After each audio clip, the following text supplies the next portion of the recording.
The state of Jerry Brown, our governor of California, signed a law to have net neutrality rules apply to the state, and the federal government is suing the state of California even as we speak now. So those issues are playing out in real time.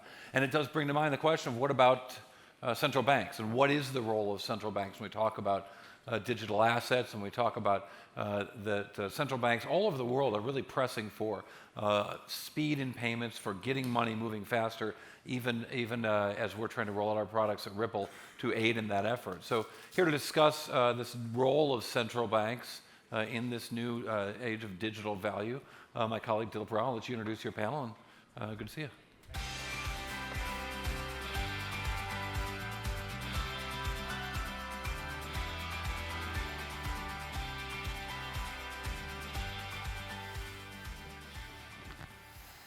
Well, good afternoon, ladies and gentlemen.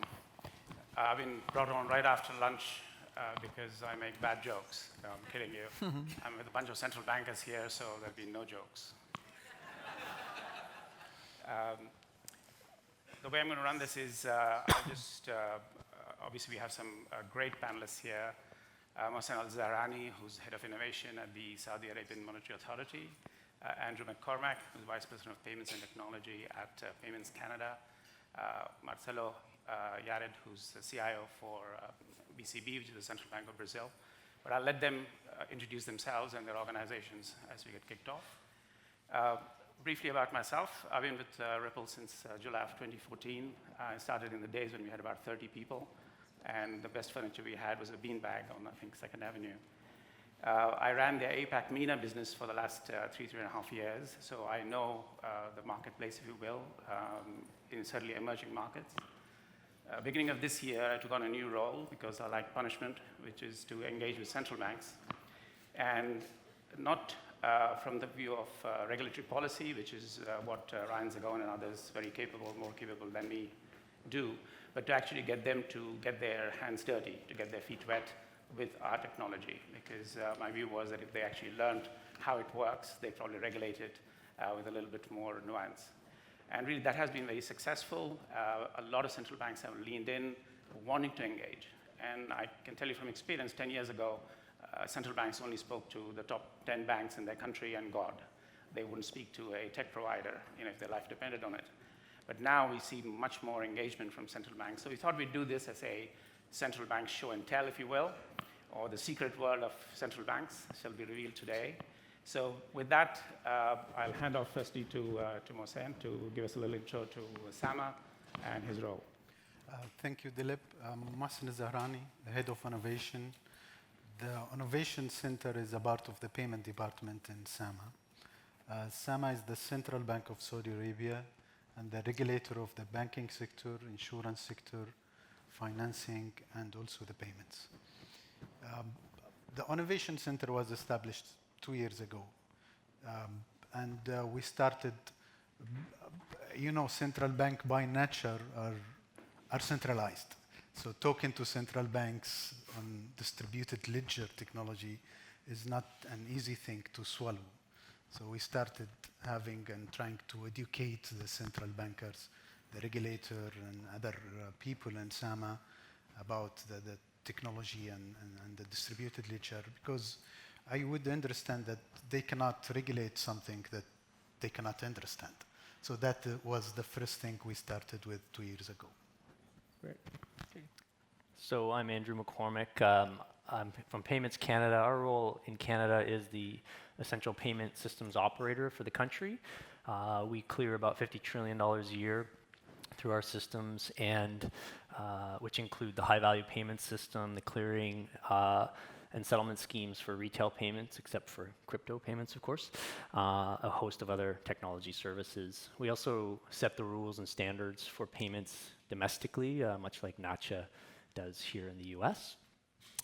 My role is predominantly to ensure our services are running smoothly from an operational perspective, but from a technology strategy perspective, I've also been leading the blockchain research program for the past 3 or 4 years with the central bank, and we've published much of that under the Project Jasper banner. Thank you, Andrew. And you notice we chose a friendly precedent just because of your presence here today. Yes, a last-minute addition here, but very grateful for the opportunity to speak. Thank you. Thanks, Dilip. I'm Marcelo. I'm in charge of technology in central bank. I'm the CIO. I'm the guy that the people blame when something goes wrong with the systems. And central bank in Brazil is in charge, is a regulator, is in charge of supervision, and in charge of RTGS of the country. It means more or less 400,000 operations a day, and quarter of trillion dollars running. And our market is something like 1,400 financial institutions with 150 banks, and we have a lot of fintechs working there also, 500, more or less, one of which 4 are in charge of payments. So we are very interested in innovation. We have to take care of that, and that's it. So we'll just continue with you, Marcelo. Really, the old view of central banks was, they fine you first and call you later to tell you what you did wrong. But really, these days, in your view, and especially in Brazil, what is BCB doing in terms of their change role, especially with this journey relating to, blockchain, DLT, cryptocurrencies? Has the role changed in any way? Yeah. Blockchain, DLT, for us is a kind of tool to solve things. I mean, we are looking for the questions. We are looking for the things regarding know our customers. The cryptocurrencies is not our goal for now, but we are seeing good things to do with blockchain, DLT, and knowing our customers and exchange information inside the Brazilian financial system. And we are seeing something like good things on cross-border payments. But that's it. Andrew? I guess, it's been almost 10 years to the day since Bitcoin white paper was launched. And that really kind of ushered in a new era for e-money. And I think that's inspired central banks and payment system operators to invest more into technology research in general.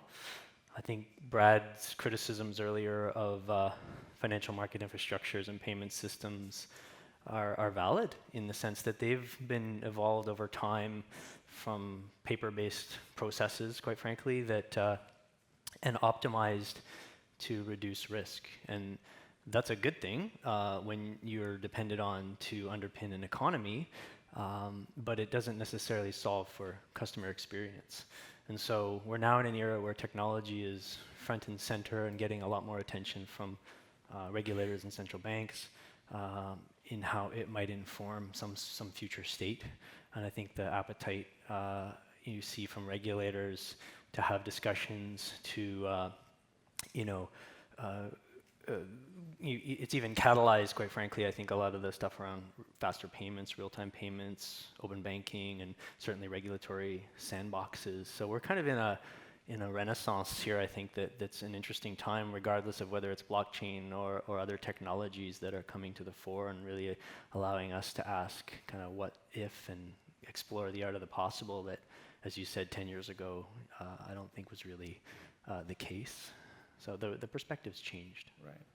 And Mohsen, obviously, SAMA is a big operator of payment systems, in Saudi Arabia. Saudi Arabia is the biggest country, in the Middle East. How do you think SAMA's viewpoint and mindset has changed? As you just said, SAMA is not only the regulator, but it also operates the payment infrastructure. And the payment infrastructure evolved in the last 30 years. And SAMA took the position to lead the banks. And fortunately, we have a very good setup in Saudi where most of the payment system are on a national level, so it's not a fragmented market. And that is because SAMA led the banks in order to have a one national ATM and point of sale switch, for example.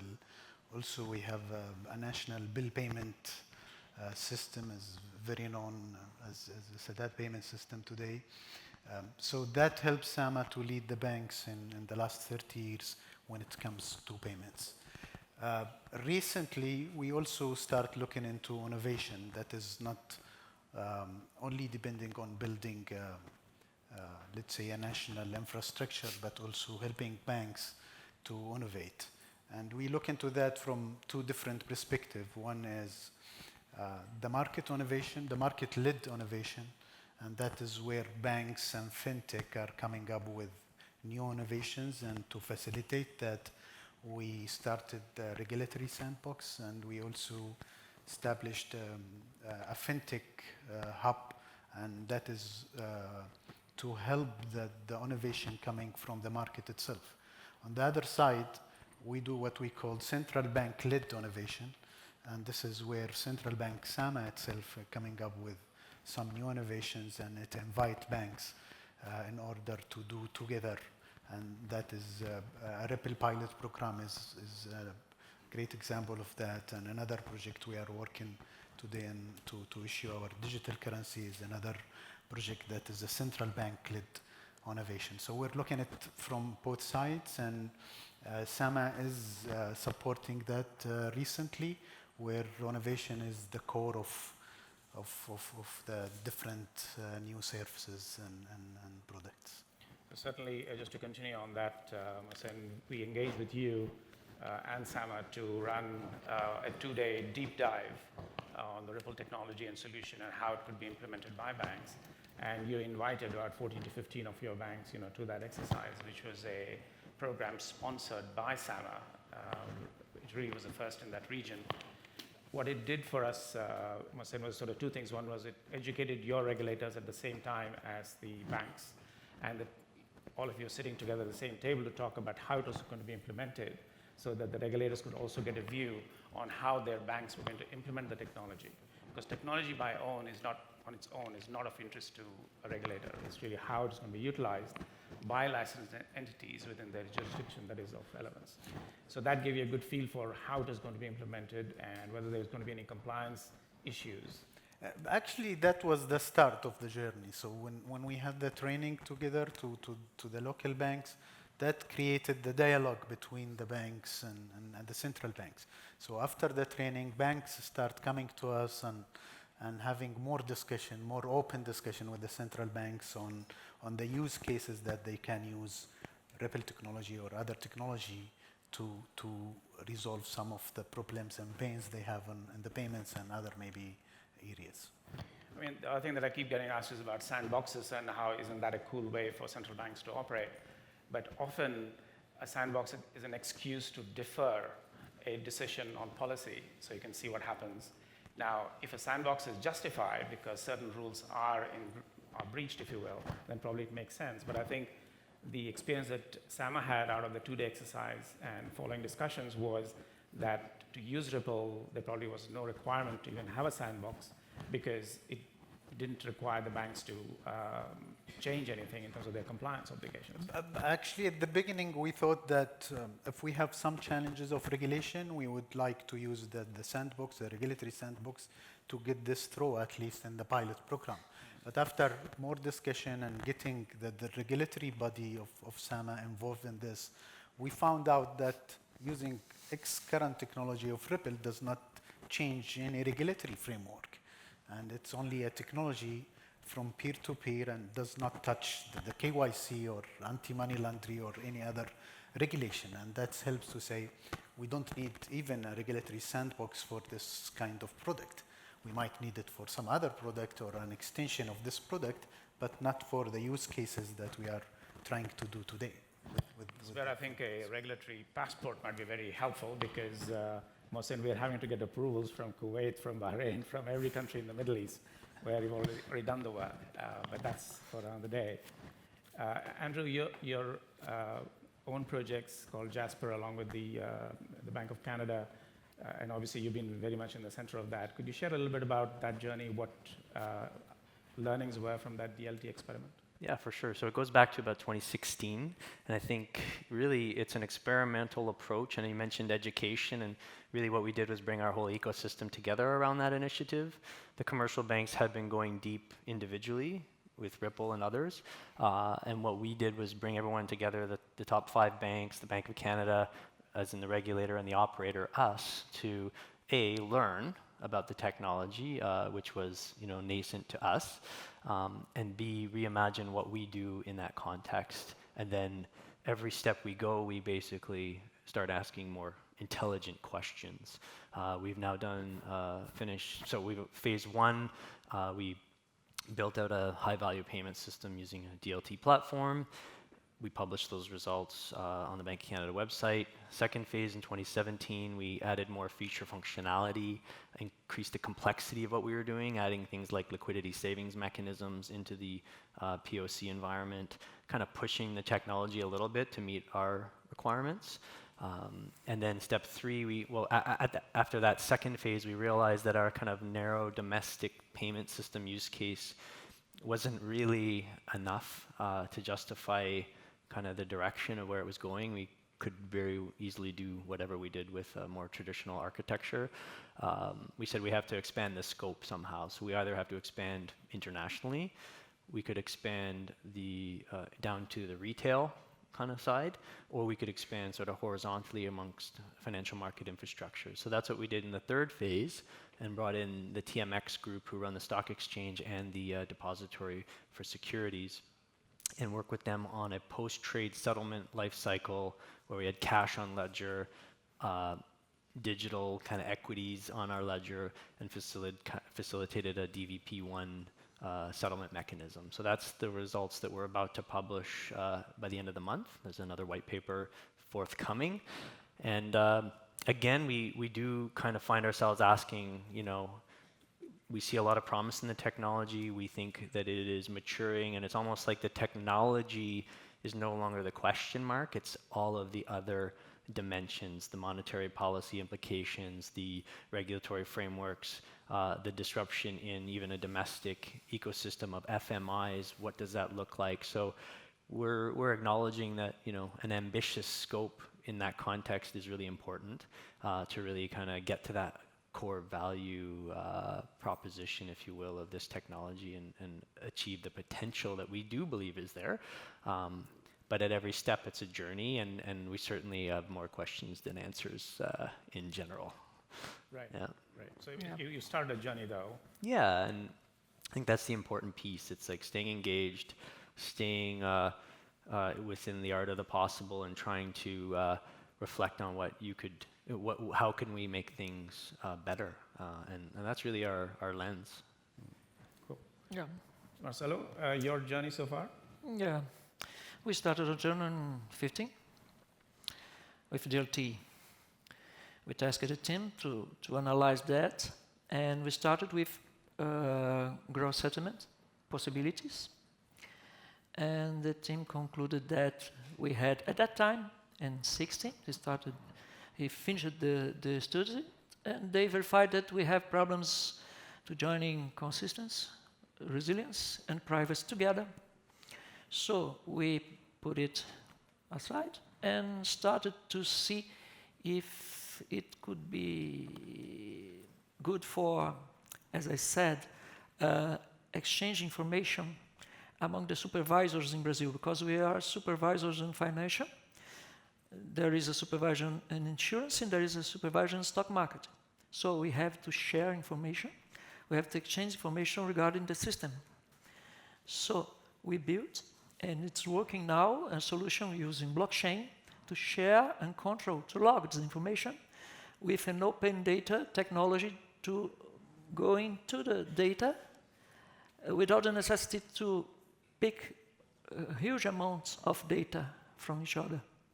So it's working now, and now we are planning and looking for solutions regarding fast payments and small payments, instant payments. But we don't know if DLT is a good solution for that.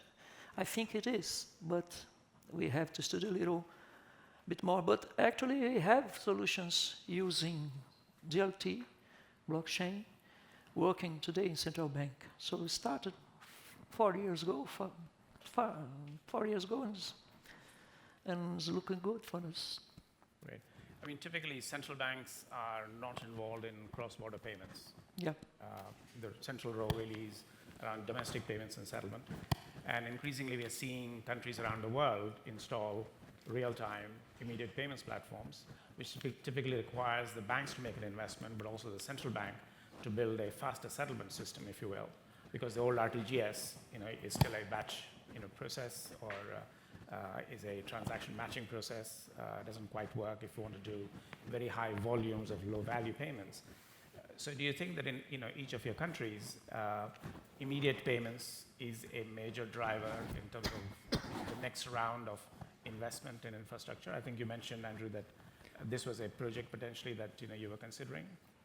Yeah, we're definitely, as are many other jurisdictions, looking at kind of faster payment type solutions, and it's not just the payment, but it's also, the data around the payment, ISO 20022.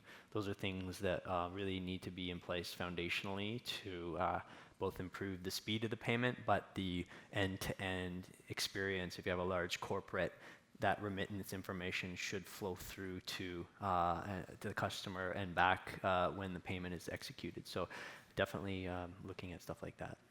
I think from a regional perspective, Marcelo, obviously LATAM does a fair amount of trade amongst itself in that region, but these are all also controlled currencies. Do you think there is any opportunity for a regional network to be built potentially on DLT as a new way forward? Yeah, I think we have opportunities on it using DLT, but we have to take care about the culture there, because sometimes, how could I say, sometimes the countries prefer to use not its own a currency to do things. In this case, they prefer to use maybe a currency that is better for the business. I mean, it's difficult to standardize this. I think the problem is not the technology itself, because we have the technology. I think the culture and the business models are important, considering each country, each culture, each way on doing this kind of business. For example, we have a system called SML that we exchange payments with some countries there. We use a dollar as a reference, but we call this local currencies payment system. And we have some difficulty sometimes to define this. And not a problem of technology. A problem is the culture and the way the countries are moving on this. So certainly in many regions, nobody wants to give up their own sovereignty, if you will. ASEAN is a good example of that. The Middle East is possibly another.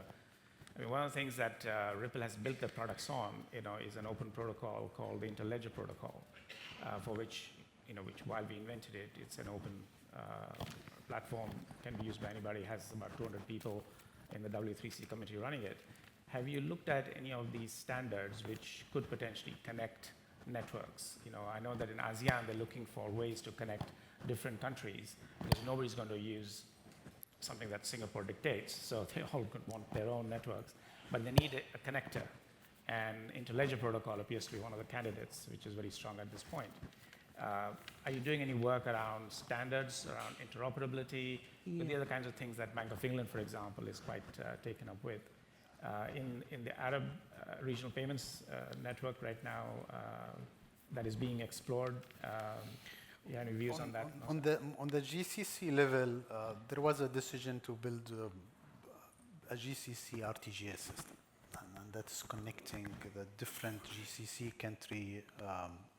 They already have their local RTGS, and they are now building this connector to connect different GCC countries on that. On the Arab level, they're also thinking of something similar, and I don't know if they already decided on whether to build that as a centralized RTGS system or connect others together. So that's not very clear yet. Well, I mean, pitching to them, so hopefully we'll go for a distributed model.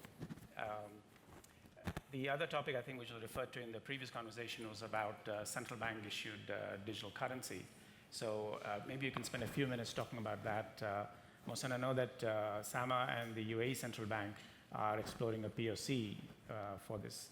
And obviously, Canada and Brazil might have different views. So I just wanted to have a little bit of a fist fight here, to get some excitement into the room at this point. So, for the case for CBDC, I give you Sam. It's very interesting how different central banks looks into the CDBC area, because I've seen some central banks, including, for example, Sweden, they're looking at as a solution for the lack of cash in the bank branches. Okay, so they see this as a solution for this anticipated problem that people will not find the cash, because they have a very high percentage of digitization of the payment. However, on the other side, Ecuador, for example, they see it as a financial inclusion tool, because they are very low on the financial inclusion, and they see this CDBC as a good solution to have more people. So central banks, they are looking to this differently.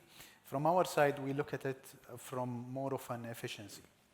And that's why actually, when we try to study the use case of using or doing issuing our own digital currency and use it for the local payment, we did not see a great potential value.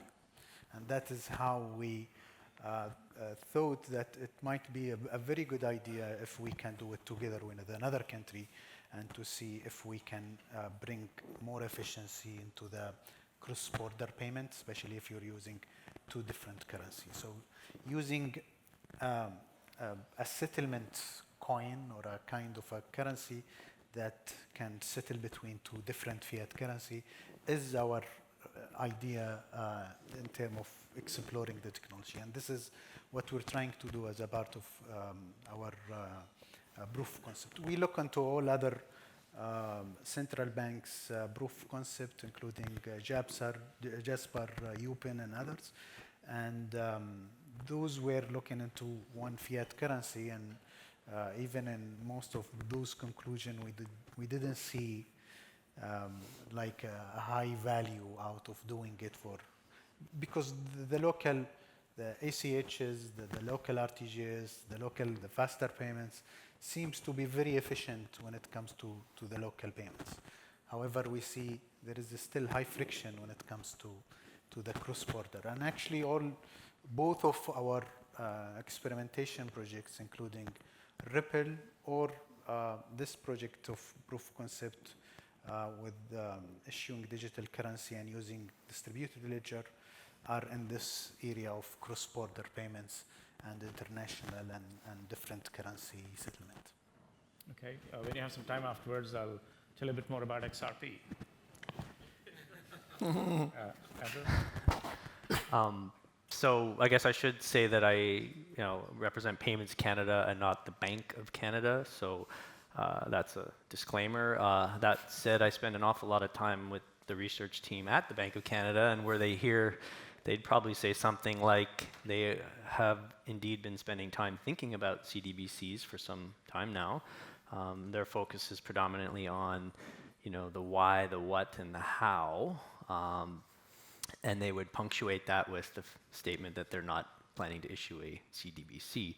But I think, if we look at crypto and the volatility that everyone has seen over the past 10 years and how that completely undermines crypto as a medium of exchange, etc., there's a renewed interest in stable coins these days, and certainly central banks are well positioned to inform that discussion with hundreds of years of experience ensuring stability. And the Bank of Canada has published some interesting research on this topic, comparing even the evolution of privately issued banknotes through the 1800s and 1900s. And regulation was actually a necessary but not sufficient condition to achieve true stability.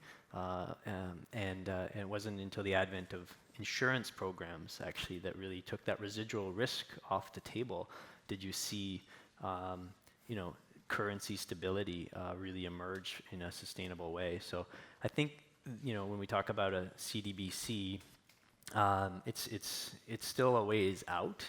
There's definitely a lot of thinking going on. And it's not obvious, exactly what the impacts would be. Is it going to just replace cash in people's genes that's not banked, and maybe that's not a big deal. But if it starts to be a drain on deposits, that has bigger implications.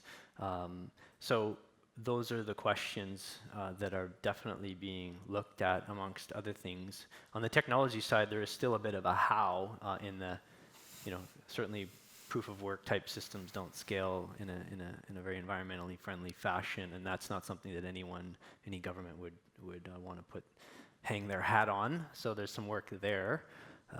But yeah, I mean, it's an interesting space, and we're watching it closely, as are my colleagues at the Bank of Canada. Cool. Yeah. Also? We are still studying this, but I think there is some uncertainties regarding stability, the way the things must be conducted with this kind of currency. For us, we released the paper, I think in the end of 70, regarding the savings or costs on make bills and coins. It would be important for us, because Brazil is a huge country. It's not easy to put the bills and the coins in the whole country, and it would be good for us in terms of reducing costs. But I think the question is not well addressed today in the world, so we are not planning to work on it in the 2-3 years ahead, but we are still studying these questions. And we have to tell you, we have some problems with communication in some places in Brazil. So if you need some good communications to do things with electronic currencies, it would be a problem for us. Imagine 2,000 or even 1,000 miles to carry telecommunication information data in the middle of the rainforest, for example. It's necessary. It's not easy. I think paper is still a good option for that. We just had a tornado rip through our town, and we've got good communications in general, but took the power grid out. And how am I going to pay that guy to take the tree off the top of my car when, if I don't have actual physical currency? So there's a mix. See that you have two people trying to transfer money, electronic money. You have at least one with communication. If you have both with communication, the thing is worth nothing. So this is a problem. I think you guys are just trying to protect signage, yeah? So keep on issuing more cash. That's what it's all about. Cool. Okay. Just my last question, so that we have some time for questions. Clearly, the bulk of people here are commercial banks, and so they are often concerned about the view of their central bank when they want to adopt new technology. Certainly, my experience in many emerging markets is the first question people asked me in India was, what is Ripple? And the second question was, have you spoken to the Reserve Bank of India? And I would say, why do you want me to talk to them? It should be you talking to them. No, we would like you to talk to them, so that if anybody gets hurt, it's you. Now, typically, none of that came to anything. And in general, I think regulators were quite happy with the use of this technology. But what is your advice in terms of, for commercial banks, in terms of how they should engage, with central banks and regulators, especially relating to new technologies such as DLT, where there are so many unknowns? But as you've shown, you guys are educating yourselves quite rapidly. In fact, I think in some countries, you probably know more about DLT than the commercial banks do. And I think certain countries like Saudi Arabia, you kind of led the marketplace in terms of getting banks into the fold. So Marcelo, do you want to say just a couple of words on what is your advice for commercial banks in Brazil to engage with BCB? Collaboration. I mean, collaboration with the regulator, us, collaboration among them, collaboration with fintechs. We have some initiatives in Brazil regarding collaboration and innovation. We call it LIFT. It's a kind of pre-sandbox. It's a kind of, you show me what are you planning to do, your business model, your technology, the technology involved. We analyze with partners like big players in technology that are with us in this journey, like Microsoft, IBM, Amazon, Oracle, and so on. And we will show you what we are thinking about. So this is not only for fintech, it's not only for a guy with a smart idea, a good idea, it's for banks also. Collaboration. We are trying to do in collaboration since the beginning of the century, because this is the key for that. So you try, you experiment, you talk with the regulator, and we will go together. So certainly Latin America has been a very high take-up market for Ripple. So you have many, many banks in Latin America that are signing up, which is, I guess, a testament to your support for such innovation. Similarly in Canada? Yeah, I mean, there's people with fintech and blockchain on their business cards inside of central banks now. So, especially from IBM. So reaching out, you're making their jobs easy, right? Like they depend on those interactions and that engagement and that collaboration. So they don't bite much, and it's certainly a worthwhile exercise to do, whether you're a vendor or a commercial bank, to engage on these important topics. And I guess if you're a vendor, I'd just say that make sure your pay isn't entirely based on variable comp, because we're not moving super fast. And Mohsen, obviously you head up innovation, which means that you probably attract all the fintechs. But what about the banks themselves? Do they come to you first? Some banks. I think first bank need to not only compete with each other, but they need to compete with the technology. So they need to look into the new technology and to experiment the new technology and have a say on that. The second thing, they need to have an open dialogue with the central bank. So we're welcoming banks to come to SAMA and discuss what kind of innovation and we'll let them know what to start with, what is hitting the regulation, what would go through the regulatory sandbox, what goes with the regulation, and what we cannot accept, at least at this moment. So they need to have this kind of open dialogue with the central banks. I know some banks, they have more challenges with their internal compliance management, more challenge than the central bank itself. I know some central banks, some commercial banks in Saudi, they call their compliance departments as mini SAMA. So I think that they are very difficult to deal with. We are very open to the commercial bank, and we are welcoming them to come and have an open dialogue on what kind of innovation they want to take forward. Great. So we have about 5 minutes for questions. So I'll open it up, and I think we can't really see you because of the lights, so if somebody will pass, if you raise your hand, somebody will get you a mic.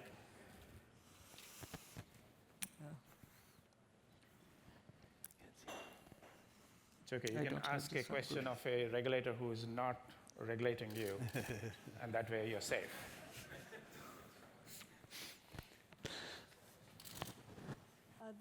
There's one country hasn't. Sorry, if you could just Yes. Introduce yourself, that'd be great. This is Aya Weissman from Horizon Kinetics LLC. I'd like to ask a question about the U.S. regulation. Right now, there's one country which really hasn't decided what to do about this space, and how does that impact your decision going forward? So the question, just to repeat, is given that the U.S. hasn't taken a clear position, perhaps on many of these aspects, does it affect you in terms of what you're doing, or you don't care? Who wants to run with that first? Canada? That look on my face was, don't ask me, don't ask me. Yeah, I honestly, I mean, obviously Canada takes a lot of guidance from the U.S. When you look at the way we set our interest rates and everything, it seems to be tightly correlated. So I think there is probably some influence there. Again, not speaking on behalf of the Bank of Canada, but I can't really answer that question. I'm sorry. We'll be discreet. Yeah. We don't have to have everybody answer every question in case there are more questions. Is it right there? I had a quick question here. Well, more than a question is introduce yourself, please. So, hi, I'm Jorge Jimenez. I'm CEO of EasyForex.com. And what I would is a comment, and it's up to you to pick it up. And obviously, it's not for you specifically, because I'm just talking at the wider central bank point of view. Wouldn't you? I think when people look at digital assets as a challenge, and central banks sometimes are a little suspicious of the digital assets for a number of reasons. But given the big de-risking push and the fact that a lot of the financial institutions in your countries don't have the ability to have accounts, say, in the United States, and creates a systemic issue in each of the countries, couldn't a digital asset be a good solution, and in a situation, instead of looking at it with suspicion, as maybe as a potential solution to the problem that is associated with the risking? Okay, thanks. You want to run with that, Mohsen? Yes. Actually, we are always suspicious. It's not only sometimes. So that's the first point. The second point is that I think there is a value of the digital asset. Okay. However, the challenge is who is issuing this digital asset, who is controlling it, who is guaranteeing it, is the challenge with the central banks. So we are not against the digital area. Actually, that is why we are thinking of experimenting, issuing our own digital currency, and to look and try to understand this. So it's the challenge of the controlling, the guarantee, and the way it is issued and manipulated. But there is definitely a value on the digital asset in general, and hopefully in the future we would like to see central banks are more relaxed on this for the benefit of the people and the organizations. Certainly, I think as certainly in the case of XRP, the idea is that it is a wholesale digital asset for use by institutions, not to buy your pizza or coffee, which means that if it's ultimately held by financial institutions, then even though there is not an issuer, so to speak, the risk and the volatility is really governed by the people using that technology potentially. Anyway, this is a longer topic, which will probably take up a whole session, so I won't go there. We have about 39 seconds. If there's one very short question with a very short answer. My name's Tom Lee. I was really struck by Brad's comments where he said the error rate on SWIFT was almost double digits. And when you think about financial systems and their responsibilities and the cost of these errors, because it could create liquidity problems, how do these central banks grade cross-border systems now? Like, I was just curious, could you tell us, do you like working with SWIFT, and is it state-of-the-art, or is it because it's backwards compatible to the abacus? So just one response, very short, sharp. Marcelo? Well, I mean, error rates in payments. Like Swift? Is They that just want to go to solid, shit. We got a central bank disturbed. We are always suspicious of these things. Look, It's a kind of standard, right? yeah. Look, I think we all share this standard. So the question is, if you want to replace SWIFT with something, you have to show us, the suspicious guys, what it's worth. How it's good, how it would be good for us, or for everybody. But I think cross-border payments are an interesting thing to explore in DLT. I think it's a good thing to. We are looking how could it would be evolved. Great. So unfortunately, I have wrapped that up there. We could have gone on for maybe 5 more minutes. But I think conclusions here were, the central banks are being very open. They're actually inviting collaboration. They themselves are deep diving into the technology. They're not expecting you to educate them. They're educating themselves by actually doing projects. And so this is not just, regulation from afar. This is actually getting your hands dirty, which I think is very, very very encouraging, really, for technology vendors particularly. And the fact that you see that there is an opportunity here, and specifically nobody has disagreed with the use case that Ripple is focused on, which is cross-border payments. So I think from that point of view, you guys win a cigar if you smoke. So I'd like you, on behalf of Ripple and myself, to thank our great panel. Thank you very much. Thank you.